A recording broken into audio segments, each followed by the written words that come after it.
Sur les réformes, il me semble qu'il y a quand même quelques leçons à retenir de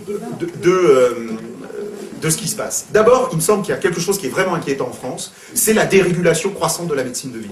C'est-à-dire que, clairement, on va vers une forme de marchandisation de la médecine de ville, avec des comportements, je suis désolé de le dire, de certains médecins qui sont de businessmen, d'accord, et d'où les préoccupations déontologiques et le serment d'Hippocrate, franchement, ne sont plus vraiment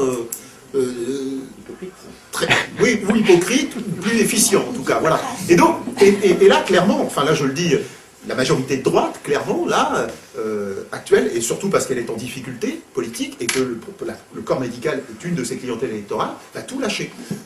Voilà. Et donc, en tout cas pour les médecins libéraux.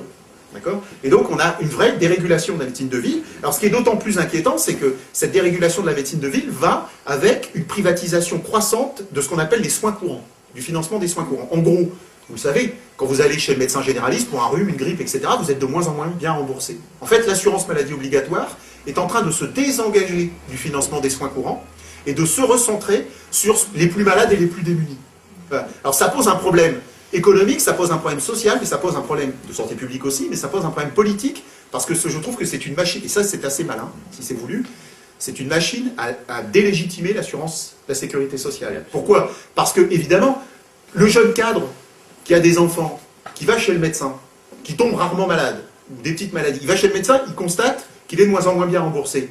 C'est un boulevard pour les assureurs pour aller lui expliquer que pourquoi il continue de cotiser un système dont il profite de moins en moins. Donc c'est une arme de guerre, ça affaiblit la légitimité politique de l'assurance maladie, c'est-à-dire, vous savez, on dit souvent, un système pour les pauvres, ou les plus malades, devient rapidement un pauvre système.